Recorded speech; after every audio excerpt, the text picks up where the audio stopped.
Hi, my name is Athiba and we are in Drizzle's kitchen located in Jandakot, Perth, Western Australia. We do lots of cakes and today I'm going to show you how we get our crumb coated cake with a yummy filling inside. Let's start with our tools. We have a spoon for our jam. You could even put this jam in a piping bag if you want, but spoon is fine. A bench scraper, you could use a metal one or a plastic one. Any would do, but needs to be sharp and straight. We need an offset spatula. This is very important because you won't get your fingers in buttercream because it's like lifting off. A spatula and maybe a knife. And of course, our cake board. A cake board needs to be 1 inch or 2 inch bigger than the cake. This cake is 6 inch and this cake board is 8 inch. So it needs to be that so you can hold the cake without smudging the buttercream. So let's begin. Our cakes are pre-made from yesterday, which they have time to set in the fridge so they are nice and firm and not too soft straight from the oven. If you're baking that day, make sure they are cool at room temperature, or maybe you can pop it in the fridge for 30 minutes or so they're not hot. The last thing we need, which is very important, is buttercream. The buttercream needs to be very smooth. If it has these bubbles, you need to mix it and make sure there's no bubbles, otherwise it will make it hard. So I'm gonna just give it a little bit of mix and make sure it's all smooth.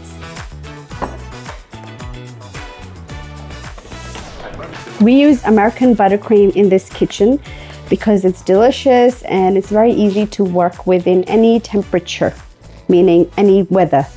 Okay, so I have big icing over here.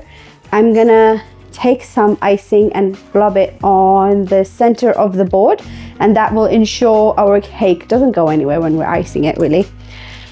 Then I'm gonna take a cake layer. A good thing about wrapping your cakes is it holds moisture, and that means your cake stays moist when they're cooling down. It's also a tip used by many bakers to ensure that their cakes don't dry when they're resting. Okay, let's begin. So I've got my cake on the board. It's nice and firm and attached to its board. Now we're gonna be holding the board instead of the cake when we're icing. Okay.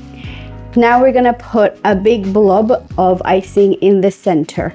You can put more so you can build a well in between. You could also use piping bags, but we're gonna use the method that requires less equipment. So we got our spatula and we placed a mountain of buttercream in the center, and we're gonna go smooth that around the cake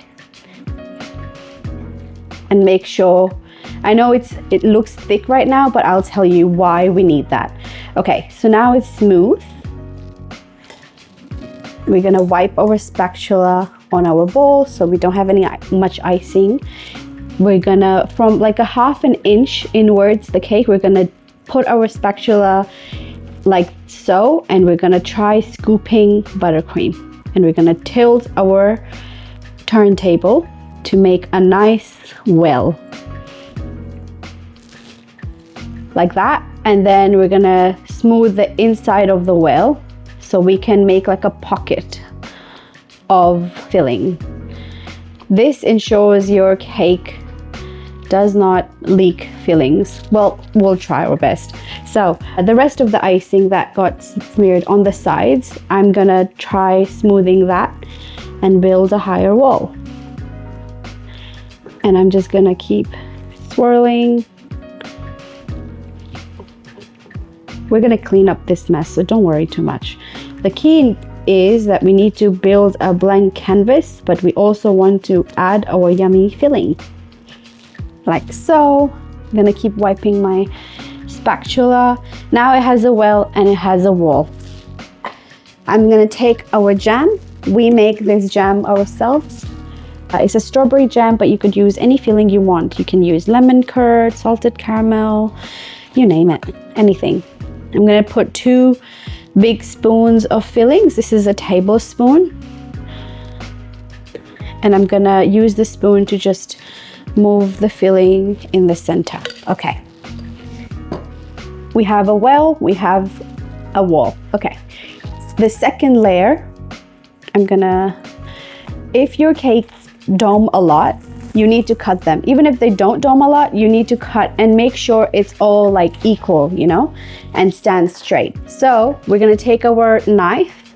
You could use a serrated knife, you could use a small knife, anything. Just level it and move it until you just get the little head off. And this is just to ensure the cake stands tall and straight. There we go. Okay, so as you can see, it is straight. We're gonna bring back our turntable and put the layer upside down. This is the flat layer. This needs to be the top layer because you need to make sure that everything is straight. So you put the layer down and you make sure it is in center and you press it a little bit. And I'm going to take the icing on the sides and just bring it upwards. Okay, at this stage, if you're doing only 2 layers, you can cover the top with icing and pop it in the freezer. But we are gonna do 3 layers, so I'm gonna clean this up from the board and pop this in the freezer so it gets time to set. Also, I have crumbs on my offset spatula, so I'm gonna just not put this in a big bowl because we don't want crumbs in our main buttercream. That is very important, even though it's really silly, but it's very important. I'm gonna remove the icing from the board using my spatula and just clean it up a bit.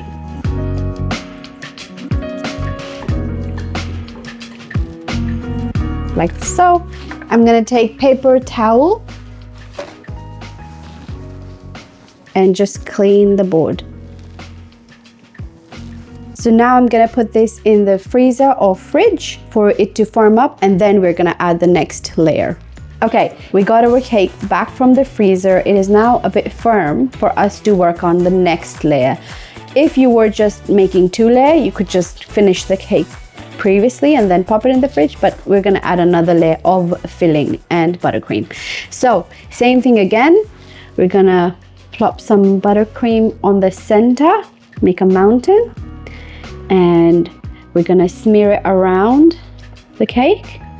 I keep turning my table and make sure, because the cake has some weight, cake's not gonna go anywhere, but you can put a non-slip mat if you want. I don't, but if you want, you can. So you're gonna take your spatula on an angle, on this kind of angle, and just keep rolling your turntable. Turntable is very important when you are trying to build any sort of cake.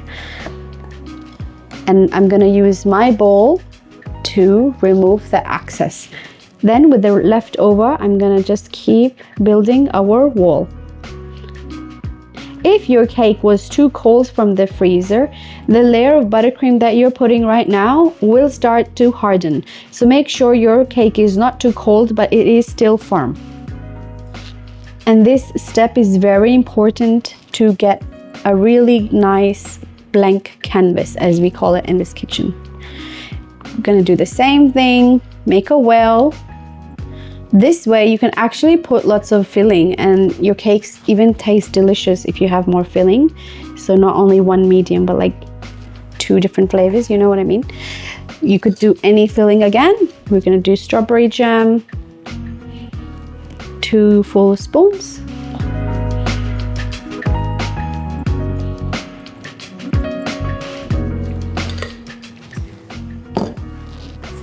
I'm gonna take off this, just so I don't want any red outside. Okay, so keep building your wall. I'm gonna even smooth the top. Okay, it looks weird right now, but it will come together. So the last layer, again, we're going to cut the top part just a little bit even. Switch it and plop it and make sure it is equal. You can move it around. It is stacked evenly. Okay, now you can put more buttercream.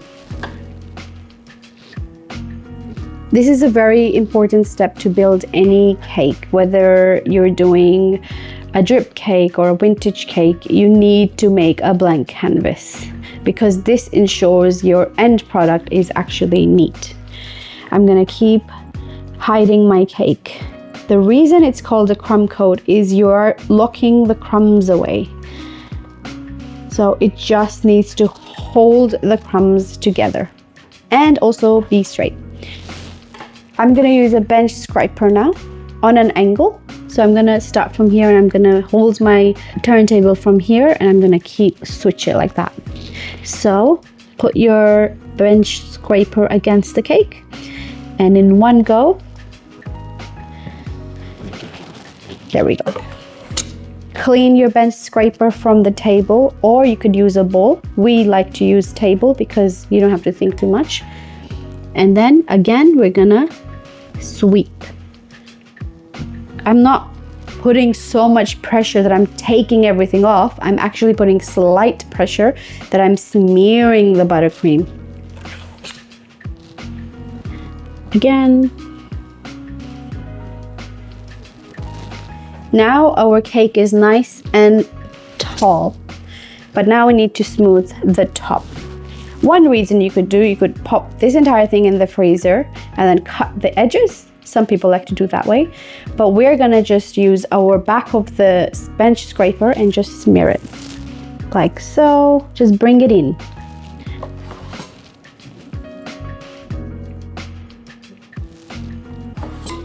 Don't worry too much about bubbles. The only reason, we just really need this to be straight, but I will tell you how to get rid of them.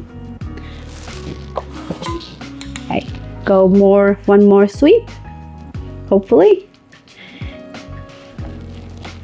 You have to also limit the time or how many times you're gonna sweep your cake because your bottom layer will thaw and we don't want that. We want this to be firm. So if your scraper is too long, it's too hard to do the top bit. It's just easier if it's like medium height. I think this is about 6-inch high. Okay, now I'm gonna use a paper towel. You could use a paper towel or a wet cloth if you want. We like to do both in this kitchen, just to clean the plate, because this will make your life so much easier and it's just clean. So now we have a fully crumb coated cake. You could do this with any size of cake, round, square, rectangle, heart, you name it. This is the first step you need to get a really good results in the end. This is how you build up. So for our next video, we're gonna be decorating this cake and turning it into a vintage round cake, which is very popular in our bakery. Please remember to subscribe and like this video, and I'll see you on the next one. Thank you, bye.